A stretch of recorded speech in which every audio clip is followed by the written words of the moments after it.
but Christmas for so many people remains such an important time of year for all sorts of reasons. And I think in Enniskillen at the minute, I know we're really enjoying the lights. The Swan has attracted great attention outside the castle. The little house lit up on Castle Island and the small boat now at Cherry Island. When do you remember, there being lights on the streets or trees that the council took on, the responsibility of decorating the town? Maybe 1960, Catherine, was probably the first year that we ever had a Christmas tree on the diamond. Okay. And lights in the town. Chamber of Commerce were mainly involved in it along with the council. There was always a special guest to switch on the council. Obviously the mayor of the town at that time was Dr. Bryson, and he switched on the lights the first year, but there was various different dignitaries that would have been used to do it from then on. So it was a big thing. The first 5 were unbelievable because the children of the town had never seen this before. Do you remember this? I remember, but I wasn't a child at that stage. But at the end of the day, I was probably 11 or 12 at that time. And the big gathering of children and adults, because obviously in my time at that time you weren't allowed up the town unless you had a parent with you. You know, so big school gatherings. Choirs from the school, choirs from the churches, St. McYarton's, the Methodist Church, St. Michael's, and the Presbyterian Church. And they all gathered along with the school's choirs as well. The biggest one of those actually was in 1965, and over 500 people were involved in the musical choir that was there that day, between schools and everything. Okay. Absolutely fabulous, fabulous. It's funny that you said that, because I was thinking about sort of sounds and the town, in all sorts of contexts. But particularly at Christmas, the Scotch door is obviously really important. Very important. And there would have been the bell at the Scotch door. Yeah. There would have been the Angelus, obviously from the convent. Yeah. There would have been at one stage the bells from the gaswork. Henderson and Eady, if the wind was right in Lisbon, you could hear it. The workhouse bell. And I suppose these acoustics are such a part of our heritage as well. Correct. In terms of the Scotch door then, coming up to Christmas, turkeys. Thousands of them. And women from the town were employed on a temporary basis prior to Christmas from all directions of the town. One in particular stands out is Josie Feely. Josie Feely was a great character that I knew personally myself my whole life until she passed away. Josie Feely was brought in, and she was like a supervisor the over chief the turkey She plugger. was a chief turkey plugger, and everybody done it the way she showed them to do it. If they didn't, they weren't kept. Right. But they done it properly. The women were experienced. They had gathered over the years. Presumably this was only for maybe in the week, couple of weeks up. A couple of weeks before Christmas, a couple of weeks, because SCWS, Scottish Cooperative Wholesale Society, supplied Great Britain. It wasn't just Ireland. It wasn't just Fermanagh. All these turkeys were sent away.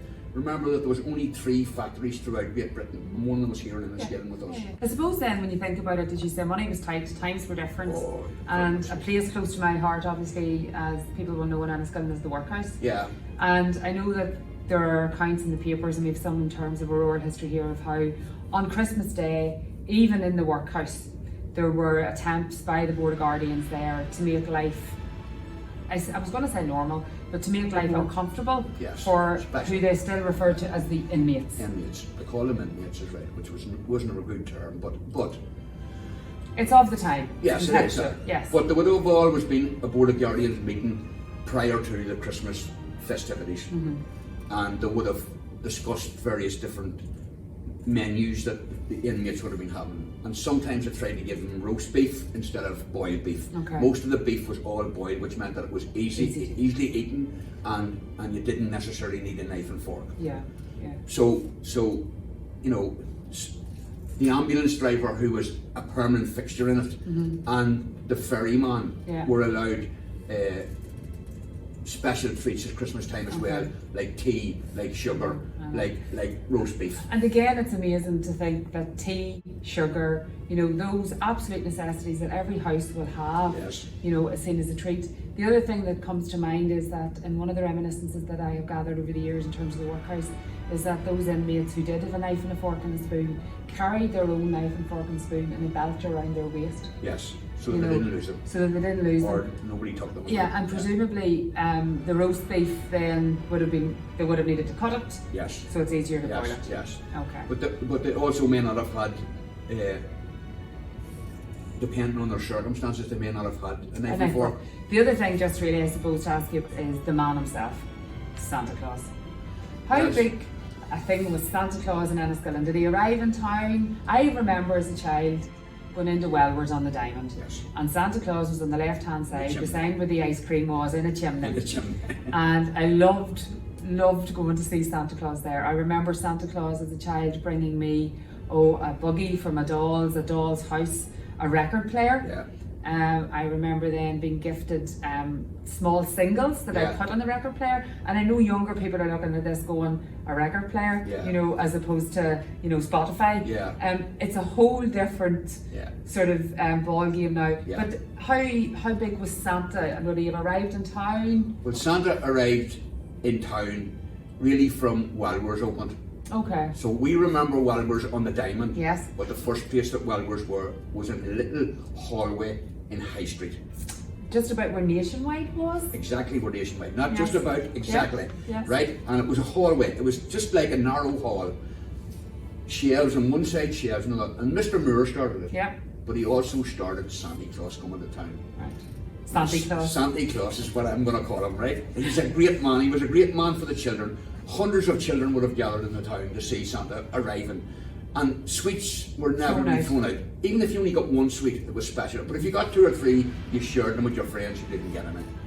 But Santa came to us when we were small, and he brought our Christmas presents in our house in Strand Street, in the old streets in the town. And we remember it well because he actually pulled a wee piece of his beard off and gave it to us to put underneath our pillow. And we had it for a good while underneath the pillow. And was that meant to bring you luck? Or? For luck. But he also brought treats. Treats like games, snakes and ladders, Ludo, all of those games that would be now ancient marbles, all of those small things, and it was about how many you got. But everybody in the house got 1, 2, 3, 4, 5, whatever the oldest one got, the youngest one got as well.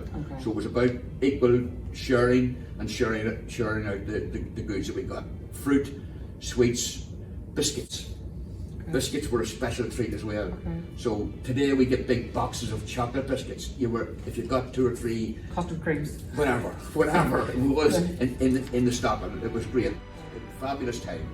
And I suppose what it does, and this year in particular, I suppose it makes us think about those things which are really important, and that is family and being with those you're close to, which will be this year more difficult. Most definitely. For a lot of people. But we have, I suppose, the capacity to Zoom. Yes, we can speak to them. It can be, it can be short or long. It can be in any country in the world. Lots of traditions. I mean, 1965, I remember, and we didn't have many of them in those days because the weather seemed to change in those days. We had a white Christmas. It snowed on Christmas Eve. Christmas morning, going to church on Christmas morning, the ground was white. The last thing I want to ask you, as I said, you missed us talking about the big snow of 1947. Yes. And I know you don't remember the big snow of 1947. No, wasn't born. But subsequently, the winter of 1962 to 1963, again, was a very harsh winter. Very memorable. And we spoke, or I spoke the other day about, people skating on the Mill Lock or Racecourse Lock and on the back lock. Now, when I was talking to you, then were you able to tell me of something you remember from 1962? I remember we went to St. Joseph's in 1960. But 1962, in the Christmas period, leading up to the Christmas period, it was a very, very, very heavy frost.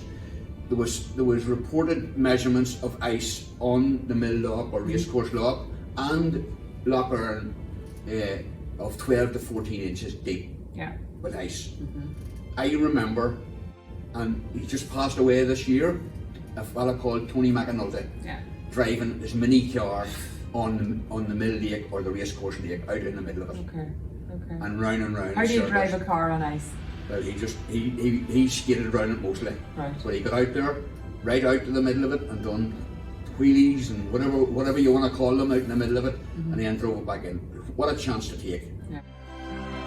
At the Johnson Bridge, and from the Johnson Bridge to the shovels, as I call them, at the back of the police station, the back streets played corner grade in a football match on the ice. Who won? The bridge or the back streets.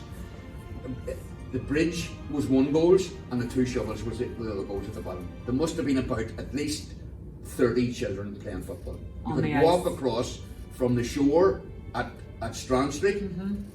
You could walk across from there right to Riverside.